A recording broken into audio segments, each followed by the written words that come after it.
Bonsoir à tous, ravi de vous retrouver. Nous sommes ensemble pour une demi-heure d'informations en direct et en français sur i24 News. On commence avec la Syrie. La semaine dernière, on évoquait les efforts de l'armée de l'air syrienne pour se reconstruire. Cette nuit, une ancienne base aérienne syrienne a été frappée. Elle était vraisemblablement utilisée par la Turquie. Les frappes sont attribuées à Israël, mais elles n'ont pas été revendiquées. Elles ont néanmoins été critiquées par les Américains, les Syriens et les Turcs. C'est un sujet de Mathieu Vinding. Plusieurs frappes ont été menées la nuit dernière contre un aéroport du nord-ouest de la Syrie. La base aérienne d'Abu el-Dour près d'Idlib a été visée, notamment une piste d'atterrissage et certaines infrastructures. L'aéroport se situe non loin de la frontière avec la Turquie et a accueilli une délégation de militaires turcs la semaine dernière selon l'Observatoire syrien des droits de l'homme. Leur intention aurait été de remettre en service la base militaire. Israël est pointé du doigt par Damas. Le ministère syrien des Affaires étrangères a condamné avec la plus grande fermeté les frappes aériennes israéliennes, qu'il considère comme un acte d'agression injustifié. La diplomatie syrienne appelle également le Conseil de sécurité des Nations Unies à adopter une position ferme contre les violations répétées de la souveraineté syrienne par Israël. Washington a également attribué les frappes à Israël. L'envoyé américain pour la Syrie, Tom Barak, a estimé qu'elle constituait une escalade inutile qui ne favorisait pas la stabilité régionale. Jérusalem n'a pas commenté ces accusations. Cependant, un officiel israélien a confié à Fox News que des renseignements hautement sensibles ont été communiqués aux États-Unis au préalable. Il est possible qu'Al-Shara n'ait pas compris ce qui se passait ou n'en ait pas eu connaissance. Les opérations israéliennes sont également critiquées au Liban. Le président libanais Joseph Aoun estime que son pays respecte l'accord mis en place sous l'égide des États-Unis et que l'utilisation de la force partisane ne permettra pas à Jérusalem d'atteindre ses objectifs. La presse libanaise confirme qu'aucune date ferme n'a été validée pour le 8e cycle de négociations prévu à Rome. La nuit dernière, des frappes ont été menées par l'aviation, notamment à Mansouri, dans le sud Liban. Elles visent la région de la crête stratégique d'Ali Al-Taher, où sont retranchés des dizaines de terroristes du Hezbollah, ainsi que des membres des gardiens de la révolution iranienne. Les médias libanais estiment qu'une opération israélienne de grande ampleur se prépare pour prendre le contrôle de cette position stratégique. Un député du Hezbollah répète que l'organisation terroriste n'abandonnera pas les collines stratégiques d'Al-Taher et fera face à tout acte d'agression et ne déposera pas les armes. On continue de parler de ce sujet avec Jonathan Keller, ancien officier du renseignement militaire. Jonathan, bonsoir. Bonsoir. Alors, ces frappes en Syrie sont attribuées à Israël. Pour le moment, pas de confirmation côté israélien. Mais si c'était vraiment Israël, est-ce que ce serait pour contrer l'influence de la Turquie? Et si oui, jusqu'où Israël peut aller? D'autant qu'on sait que Donald Trump s'est entretenu au téléphone avec Recep Tayyip Erdogan hier soir. Ah oui, alors je le crois tout à fait. Ce qui est intéressant, c'est que militairement parlant, la cible qui tout vraisemblablement aurait été atteinte euh, avait peu d'importance. Je vous rappelle qu'il s'agit d'un aéroport qui avait été déserté pendant de longues années, et puis qui avait été sous le contrôle de rebelles locaux. Et c'est seulement récemment qu'il a été rendu aux mains de l'armée syrienne et a commencé des procédés de réhabilitation. Donc je pense que la cible militairement parlant avait relativement peu d'importance. Par contre, il s'agissait là de faire passer une nouvelle fois un message politique vis-à-vis du gouvernement turc, un peu comme on l'avait fait en avril 2025, donc il y a un peu plus d'un an. À l'époque, on avait bombardé l'aéroport du Tifor aux alentours de Damas. Et il s'agit de réaffirmer cette entente un peu tacite que nous avons avec Erdogan, pour laquelle nous sommes forcés d'accepter une emprise, une présence turque dans le nord de la Syrie, d'ailleurs présence qui a pour objectif surtout de contrer les populations ou de créer une zone tampon vis-à-vis des populations kurdes locales. Mais en contrepartie, on demande que ne soient pas déployés des systèmes, et surtout des systèmes de guerre électronique ou des systèmes de défense aérienne, qui remettraient en question la supériorité aérienne de Tsahal sur le territoire syrien, qui est, comme vous le savez, sur la trajectoire de l'Iran. Merci beaucoup, Jonathan Keller. Vous restez avec nous. On revient dans un instant. Je viens en plateau maintenant. On va continuer à parler de ce sujet avec notre analyste politique Maurice Ifergan. Maurice, bonsoir. Merci d'être avec nous. Alors, on parlait donc de ces frappes. L'envoyé spécial Tom Barak, l'envoyé spécial américain, a condamné ces frappes. Est-ce que ça peut avoir un impact, ces frappes, donc, pour les relations entre Israël et les États-Unis? Probablement, puisque Tom Barak est un proche du président Donald Trump. C'est un peu la voix de Donald Trump en ce qui concerne le dossier syrien et le dossier irakien. C'est l'émissaire américain dans ces deux pays. Et donc, si l'émissaire américain condamne cette action israélienne, qui n'a toujours pas été revendiquée par Israël, d'ailleurs, Israël garde le silence, je suppose que dans les couloirs de la Maison-Blanche et au Pentagone, on a des informations selon lesquelles il est probable que ce soit Israël. D'autant que de sources israéliennes, on laisse entendre que des renseignements ont été transmis à l'administration américaine sur ces mouvements de cette volonté syrienne de reconstruire ses capacités militaires dans cette base aérienne. Et on ne parle pas de la Turquie, mais on parle des capacités syriennes. Donc, visiblement, s'il y a eu frappe israélienne, ce serait avec le consentement des États-Unis, puisque les États-Unis étaient conscients de l'inquiétude israélienne face à ce qui se déroulait sur cette base aérienne. Vous voyez que c'est très complexe. On joue là sur le fil entre Israël et les Américains. On laisse entendre qu'on n'a rien fait, qu'Israël n'est pas dans le coup. On ne voit pas qui pourrait d'autre dans la région finalement attaquer cette base aérienne syrienne. Alors, la Syrie est quand même clairement dans l'actualité aujourd'hui, puisque le directeur général de l'AIEA a annoncé la découverte de tonnes de matières nucléaires en Syrie susceptibles d'être utilisées à mauvais escient, des matières nucléaires issues du régime de Bachar el-Assad. Le ministre syrien des Affaires étrangères affirme que les matières resteront en Syrie sous réserve des garanties de l'AIEA. Jonathan Keller, vous êtes toujours avec nous. Est-ce qu'Israël doit s'inquiéter du fait que les Syriens veulent conserver leur matériel nucléaire de l'époque de Bachar el-Assad ? Alors, je ne crois pas du tout. D'abord, pour mettre les points sur les i, il ne s'agit pas de matériel nucléaire, il s'agit de ce qu'on appelle un yellow cake, c'est-à-dire, si vous voulez, un concentré d'uranium naturel. C'est la première phase de traitement de l'uranium. On est encore très très loin d'un uranium enrichi ou d'un uranium qui pourrait être utilisé dans une bombe nucléaire. Il faudrait quand même que les Syriens aient tout un programme et des installations et des capacités scientifiques à la fois d'enrichissement, de traitement, de séparation et ainsi de suite de l'uranium pour atteindre ce stade. Donc il s'agit vraiment de quelque chose qui a absolument peu d'importance. Le fait est qu'on a trouvé cette réserve de yellow cake qui avait été entreposée par le régime syrien précédent, par le régime de Bachar el-Assad. Les Syriens ont déclaré la présence de ce matériel comme il se doit à l'AIEA. L'AIEA aura des contrôles certainement réguliers sur ce matériel. Et donc je ne crois pas qu'il y ait là quelconque menace. Alors, on en vient aussi à cette information indiquant que les États-Unis envisageraient de réduire leur présence militaire dans le Golfe après la guerre en Iran. Jonathan Keller, quelle signification donner à cette information, alors même qu'on a vu qu'une alerte a retenti cet après-midi à Dubaï? Est-ce que les alliés américains préfèrent que les États-Unis se retirent de ces zones? Alors c'est éminemment intéressant. Il s'agit d'une fuite qui a été faite de façon tout à fait volontaire par le Pentagone. Comme quoi aucune décision n'aurait encore été émise, mais on serait en train de revoir la présence militaire ou la présence dans les bases militaires américaines au Moyen-Orient, et surtout la reconstruction des bases qui ont été atteintes très sérieusement d'ailleurs par les dernières attaques iraniennes. On utilise un peu ce prétexte de dommages physiques pour faire passer un peu des messages politiques. Il s'agit à la fois de contrecarrer des critiques qui avaient été émises à l'intérieur de l'establishment sécuritaire américain, comme quoi on avait peut-être un peu trop appuyé sur la pédale moyen-orientale aux dépens de la présence militaire américaine dans d'autres parties du monde. Je pense surtout à l'Asie de l'Est et à l'Asie du Sud-Est. Il s'agit aussi évidemment de faire du pied à la partie iranienne, qui, en lui mettant sur la table ou en mettant sur la table des négociations, de fait, l'idée d'une réduction des forces américaines dans la région. Et on le sait, pour Téhéran, c'est éminemment important. Et puis, il s'agit surtout de faire appliquer un peu la mouvance dominante aujourd'hui à Washington. Et Donald Trump le dit, à mon avis, de façon tout à fait claire, qui est tout simplement de ne plus parler du problème iranien, en espérant que le fait de ne plus en parler et le fait de réduire la question, idéalement à ce qu'elle avait été avant les attaques, fera disparaître ce problème. Merci beaucoup, Jonathan Keller. Je rappelle que vous êtes ancien officier du renseignement militaire.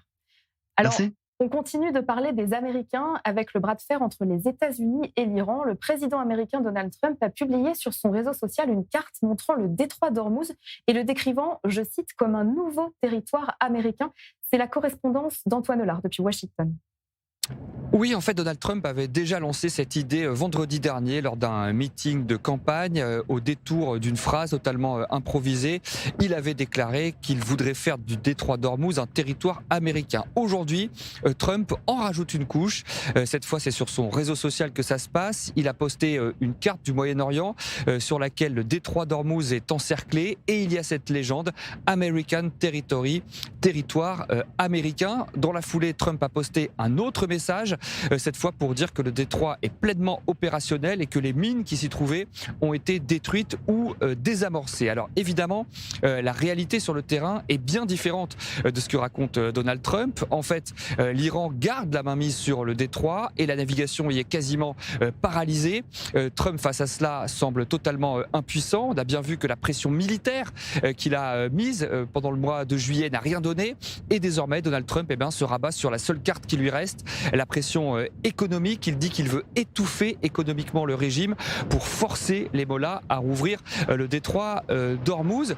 Trump, du coup, aujourd'hui, en est réduit à faire ces déclarations un peu provocatrices sur le détroit qui serait un territoire américain. Alors c'est peut-être une façon pour lui de montrer aux Américains qu'il garde la main, alors qu'objectivement la situation est en train de lui échapper, montrer qu'il a gagné la guerre. Mais les Américains, globalement, ne sont pas dupes. On le voit dans les sondages qui sont catastrophiques pour Donald Trump. Trump n'a jamais été aussi bas, 33% d'approbation seulement, c'est du jamais vu. Et les Américains, justement, lui reprochent son engagement dans cette guerre en Iran qui n'en finit plus et les prix de l'essence à la pompe qui sont repartis à la hausse. On est aujourd'hui à un plus haut niveau par rapport au mois de juillet. Et ce qui est intéressant, c'est qu'on voit aussi que, y compris dans les rangs trumpistes, les électeurs de Donald Trump, là aussi, le soutien au président ne cesse de s'effriter. Alors, Boris Ifergan, vous êtes toujours avec nous. L'Iran continue d'imposer ses conditions sur le détroit d'Ormuz et d'un autre côté, Donald Trump dit qu'il n'y aura pas de négociation avec l'Iran et que le blocus maritime est toujours en place. Qu'est-ce qu'il faut comprendre de tout ça ? Il faut comprendre une chose, c'est que dans la tête de Donald Trump, les paroles ou les mots n'ont rien à voir avec la réalité. Je veux dire, on est dans un univers étrange avec le président des États-Unis. Vous avez entendu notre correspondant à Washington qui parlait de déclarations provocatrices du président des États-Unis. On ne voit pas très bien où il veut en venir avec ces provocations. Parce que je vous rappellerai une chose, c'est qu'en début de ce second mandat du président des États-Unis, vous vous souvenez du scandale qui avait été créé par les déclarations de Donald Trump sur l'annexion du Groenland. Groenland qui était une source de revenus pour les Américains, minerais, pétrole, commerce et tout. Qu'est-il advenu de cette déclaration des États-Unis qui allaient s'emparer du Groenland? Rien du tout. Encore une fois, les paroles et la réalité sont deux choses différentes pour Donald Trump. Et lorsqu'il dit que finalement les États-Unis s'emparent de ce détroit d'Ormuz pour en faire un territoire américain, une souveraineté américaine, on peut considérer encore une fois qu'il y a une distance entre les déclarations de Donald Trump et la réalité. Alors, de ce fait-là, qu'est-ce qu'on doit anticiper pour la suite ?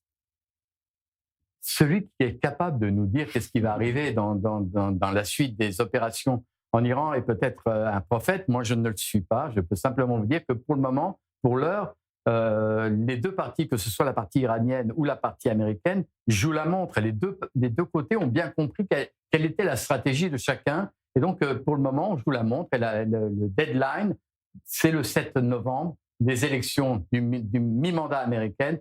Là, le président des États-Unis joue gros jeu, où il obtient la majorité dans les chambres américaines et donc il pourrait demander au Congrès des opérations militaires en Iran, où il perd la majorité et là, ça sera beaucoup plus difficile pour lui de se lancer dans des opérations militaires. Donc, il attend de voir quel est le résultat de ces élections pour définir une nouvelle stratégie face à l'Iran. Ça ne veut pas dire qu'après le 7 novembre, il y aura nécessairement une guerre entre l'Iran et les États-Unis. Ça veut dire que le président veut voir d'abord le résultat des élections de mi-mandat américaine et ensuite prendre des décisions.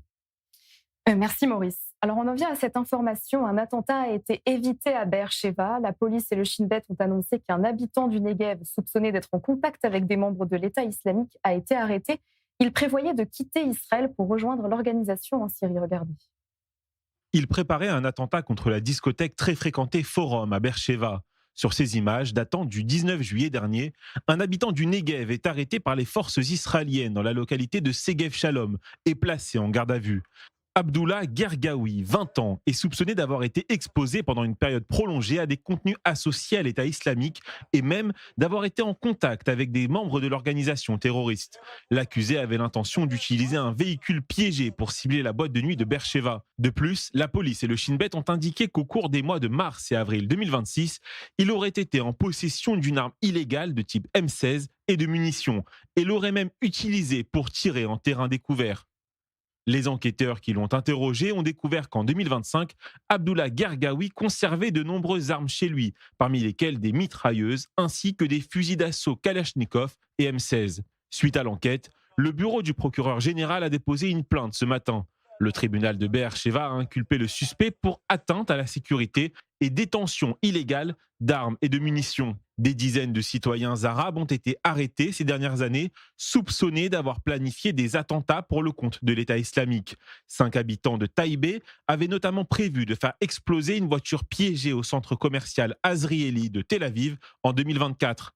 Daesh avait appelé en 2022 ses partisans en Israël à commettre des attentats. Un mot de politique à présent. Au lendemain des primaires du Likoud, premier sondage d'i24 News, le parti de Benjamin Netanyahou fait une véritable percée. Il est crédité de 31 sièges. On va en parler avec vous, Maurice Fergan. Vous êtes toujours avec nous, notre analyste politique. Alors dites-nous ce qu'on peut retirer de ce sondage. Il faut déjà voir les résultats du sondage où le Likoud est crédité par i24 de 31 sièges, ce qui est énorme, vu les derniers sondages. L'opposition est créditée de 52 sièges et l'actuelle coalition de 58 sièges. C'est exactement l'inverse de l'image qui est donnée par les autres médias israéliens. Alors on peut se poser des questions. Je crois que l'effet des primaires a joué, là en l'occurrence, après un mois de campagne des primaires au sein du parti où le parti était vraiment faisait les titres de tous les médias. Je crois que le public a plus ou moins adopté le Likoud et donc a fait un bond en avant.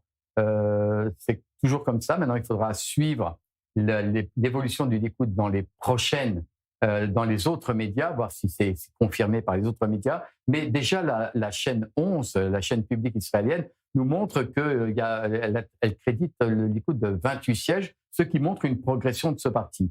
Maintenant, il y a une autre chose intéressante dans ce sondage, c'est que la coalition actuelle est créditée de 58 sièges, c'est-à-dire qu'elle n'a pas de majorité pour constituer un gouvernement, mais l'opposition non plus.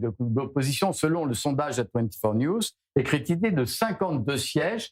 Alors, il lui reste toujours les 10 sièges des partis arabes israéliens qui permettraient d'obtenir une majorité pour constituer un gouvernement, sauf que un des membres de cette opposition, le leader du parti Israël Beiteinu, a laissé entendre qu'il n'était pas question pour lui de joindre un gouvernement dans lequel il y aurait des représentants des partis arabes israéliens.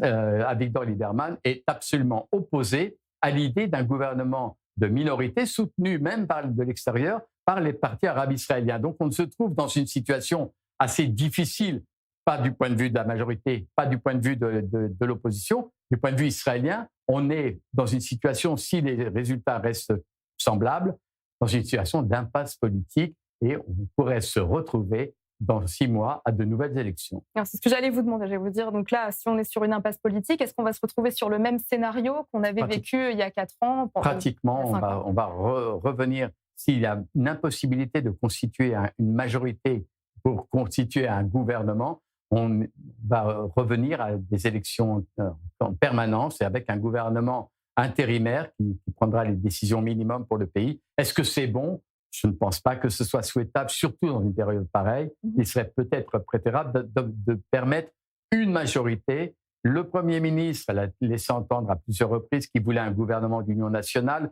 Là, le centre-gauche israélien, lui aussi, souhaiterait avoir un gouvernement le plus large possible. Le problème, c'est sans Netanyahou, donc on ne voit pas très bien quelle issue il pourrait y avoir à ce match nul politique entre l'opposition et la coalition. Merci Maurice Fergan. Reconstruire et se reconstruire, c'est le thème choisi pour la 10e édition de la Nuit de la philosophie qui aura lieu le 3 septembre prochain à l'Institut français de Tel Aviv. L'occasion d'échanger avec le commissaire de l'événement, Raphaël Zaguri-Orly. Merci beaucoup d'avoir accepté notre invitation sur i24 News. Merci. Alors, pour ceux qui ne sauraient pas ce que c'est déjà, qu'est-ce que la Nuit de la philosophie ? Alors, la Nuit de la philosophie est une vieille institution française à la base, d'une nuit où on discute philosophie. Alors, c'est un événement qui a lieu à travers le monde, dans différentes capitales.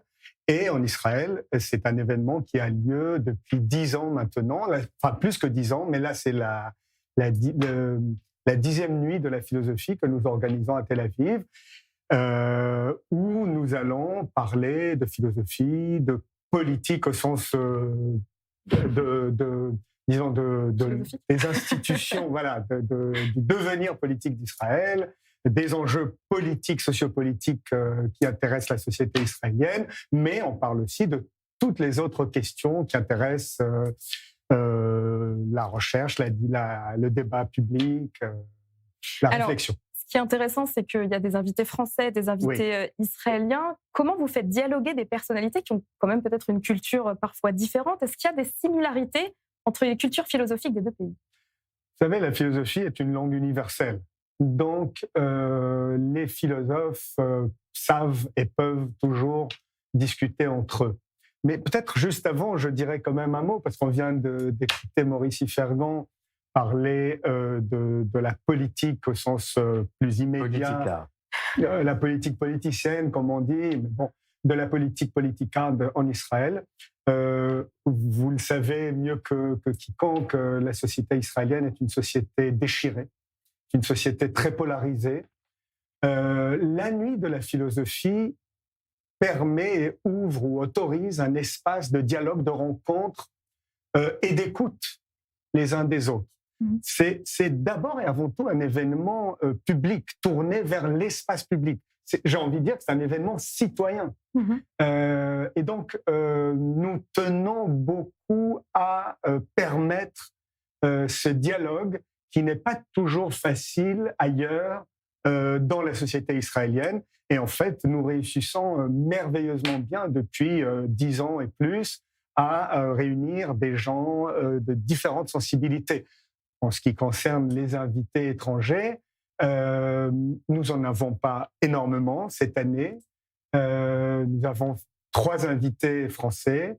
Ça permet aux invités français de rencontrer la société israélienne et aussi de rencontrer les collègues, de discuter avec les intellectuels israéliens, d'entendre par les Israéliens parler de la réalité israélienne, de l'intérieur, assez méconnue quand même en Europe, comme vous le savez. Alors, on disait, c'est la 10e édition. Le thème de cette année, c'est la reconstruction sous toutes ses formes après 3 années de guerre. Comment on traite un tel sujet ?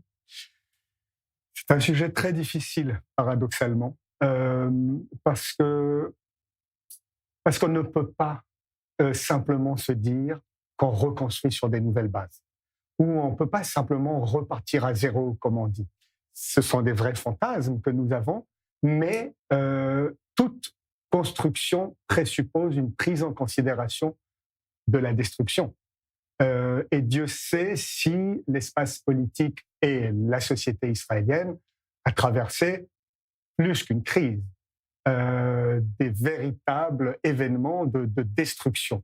Et donc, la question qui se pose, c'est comment reconstruire avec ce que nous héritons, avec cet espace très, très malmené par, d'abord, une histoire extrêmement compliquée, et puis les dernières années, après le 7 octobre, tout ce que nous savons. Voilà. Donc, c'est ça la question. La question, c'est qu'appelle-t-on reconstruire ? Quelles sont les conditions de possibilité d'une reconstruction dans un contexte aussi déchiré, blessé, traumatisé Alors, vous êtes israélien vivant en France. Vous voyez la situation dans les deux pays. Quel regard vous portez sur ce qui se passe actuellement dans les deux pays ? Alors, c'est une question évidemment extrêmement compliquée parce que je suis israélien, je suis très attaché à Israël. Je demeure très attaché à Israël. Je vis ici, je vis tourné, disons, vers la réalité israélienne. Mais en tant qu'Israélien, je rencontre aussi tous les jours la difficulté d'être israélien, la solitude de l'Israélien.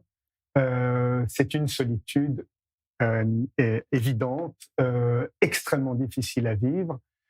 C'est à l'intérieur de cette tension-là que j'essaye de construire ce dialogue avec les invités français, avec la pensée française, en espérant éveiller.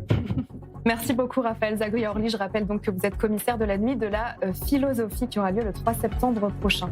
Voilà, c'est la fin de cette édition. Merci à vous de nous avoir suivis. Restez avec nous sur i24 News. Je vous retrouve dans quelques minutes pour un nouveau point complet sur l'information.